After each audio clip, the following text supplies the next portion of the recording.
em dia. Posso ouvir glória a Deus? Porque a nossa leve e momentânea tribulação produz para nós um peso eterno de glória muito excelente. Não atentando nós nas coisas que se veem, mas nas que não se veem. Porque as que se veem são temporais, e as que não se veem são eternas. Capítulo 5, versículo 17. Vira a sua página. Capítulo 5, versículo 17, segunda coisa, diz assim: assim que se alguém está em Cristo, nova criatura é. As coisas velhas já passaram, e eis que tudo se fez?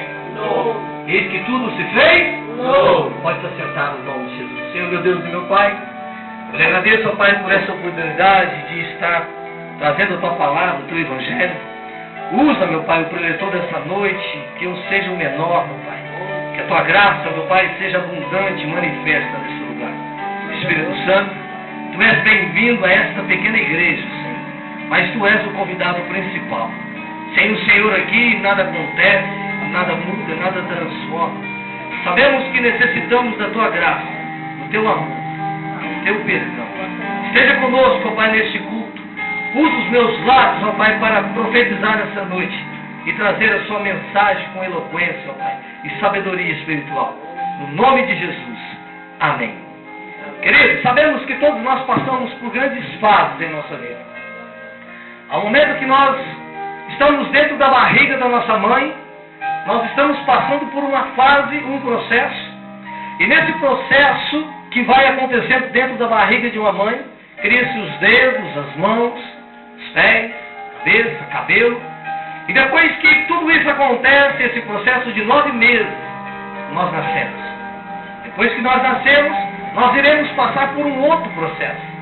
E esse processo é um processo em que nós não podemos ainda comer lasanha, nós não podemos ainda comer uma feijoada. É um processo onde nós teremos que tomar o nosso leitinho. Todo dia, aquele leitinho da mãe, ou seja, da mamadeira, ou seja, do peito, tem que ser administrado para nós, porque ainda somos crianças. Acabamos de nascer. Mas vai passar um tempo que o leite já não vai mais nos sustentar. Vai passar um tempo na vida da criança que o leite não sustenta mais. É preciso dar algo diferente para ele. É preciso dar algo mais forte, um alimento sólido, um alimento mais forte e recalcado. Ele passa por um tempo, ele começa a gatinhar. Depois de gatinhar, ele começa a dar os seus primeiros passinhos. E a vida vai correndo, e o processo da vida também vai levando nessa correria. E a gente, sem perceber, leva a vida correndo, sem perceber e para parar e olhar o processo de Deus na humanidade. E a criança começa a crescer, e ela começa a trazer um alimento sólido sobre a sua vida. E ela já tem 2, 3, 4, 5 anos. Ela entra na escola, começa a aprender as primeiras fases, começa a aprender a formar o alfabético, começa a aprender as palavras poéticas, começa a fazer versos dentro da escola. E o tempo passa. 10, 15 anos, já é um pré-adolescente, um adolescente. Já não pensa mais em tanto estudar, pensa em namorar, conhecer uma namorada, conhecer um namoradinho. E o tempo passa, já 15, 18, 20 anos, já está trabalhando, já começa a trabalhar, ter o seu dinheiro, já começa a pensar em casar, em ter a sua casa, em ter o seu carro, em ter a sua moto, em ter o seu bem, ser dono do seu próprio nariz. E o processo da vida vai correndo.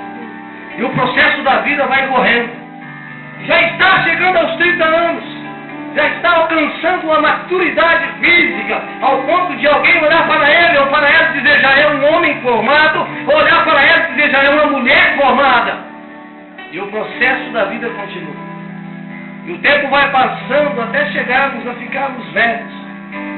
Ficamos velhinhos, de cabelos brancos, e alguém olha para nós, ou olha para os velhinhos e diz: ali está a experiência. Ali tem experiência. Não porque tem cabelos brancos, não, mas porque já passou por um processo da vida. E o processo da vida é quem nos ensina. É por isso que para ser presidente do Brasil é preciso ter mais de 35 anos. Porque entende-se que após 35 anos o homem alcança uma maturidade física. E ele já começa a ficar velho, depois de velho, de toda a sua experiência, ele morre. É o processo da vida. No mundo espiritual não tem nada de diferente. Começamos dentro da igreja, começamos a aprender, a gatinhar dentro da igreja. Mas algo me chamou a atenção nesse texto, no versículo 17. Bíblia nos relata um texto tão conhecido dentro da Bíblia e que às vezes nós deixamos passar despercebido pelos nossos olhos e pela sociedade. Deus está dizendo que aquele que está em Cristo, nova criatura é. E como nós sabemos que aquela pessoa ou aquele homem é uma nova criatura? Como nós sabemos e poderemos diferenciar aquele homem, aquela mulher de uma nova criatura? Deus então me chamou a atenção, me deu o título dessa mensagem. Chama-se O Encontro com Jesus. Fala assim para o seu irmão, o encontro com Jesus. Querido, olhando dentro da Bíblia Sagrada, eu não vi nenhum homem, nenhuma mulher que teve um encontro com a sua palavra no Antigo Testamento e que não mudou a sua vida. Deus me levou a lembrar de Naamã, um homem que vivia em uma sociedade pagã, no meio de um povo pagão. Mas alguém um dia disse para ele que tinha um profeta lá, e esse profeta se chamava Eliseu, e que pregava a palavra que Jesus pregou no Novo Testamento, e que quando ele ouvisse essa palavra, a sua vida jamais seria a mesma.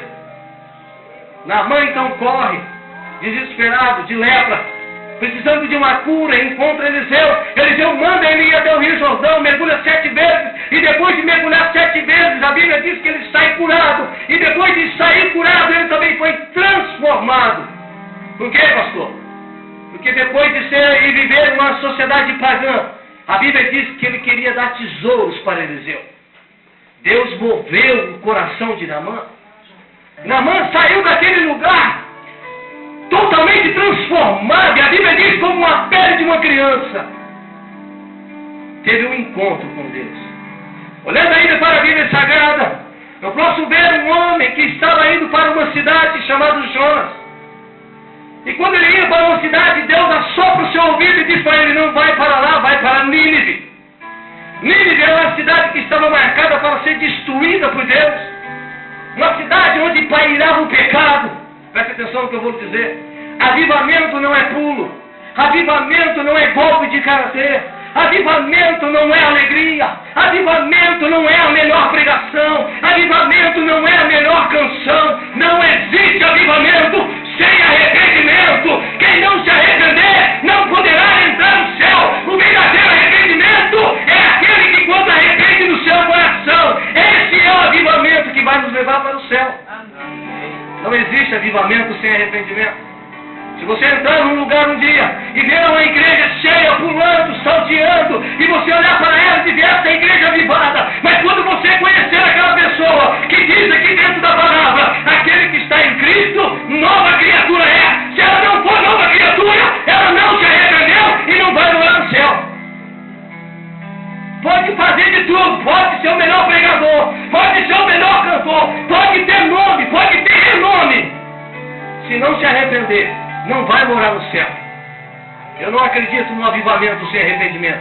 Igreja que pensa que avivamento é pulo, está morta. Igreja que pensa que avivamento é pregação, está morta. Igreja que pensa que avivamento é falar bem no microfone, está morta. Igreja que pensa que avivamento é ter a melhor canção, está morta. Mas a igreja que pensa e que crê que o verdadeiro avivamento é o arrependimento de coração, vai morar no céu. Aleluia. Jesus disse isso para o sacerdote Nicodemos, vencedor da lei. Aí Jesus olhou para ele e disse: se não se arrepender, não vai morar no céu. Olhando ainda para dentro da Bíblia Sagrada, encontra uma mulher chamada Raabe, uma meretriz, uma prostituta. Ele disse que ela vivia em uma cidade, ela era meretriz, mas ela encontrou os espias enviados pelo profeta. E a Bíblia diz que ela não teve um encontro com Jesus, mas ela teve um encontro com os homens de Deus, que pregaram para ela de Deus, e a Bíblia diz que a vida dela foi transformada. Raabe mudou o seu modo de viver, depois que teve um encontro com Deus. Preste atenção no que eu vou lhe dizer.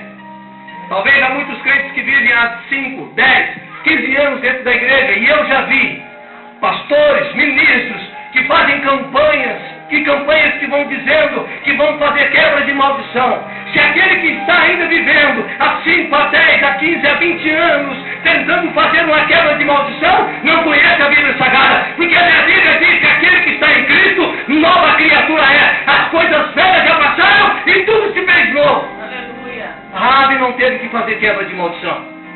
Minha Bíblia diz que o povo sofre sofre por falta de entendimento.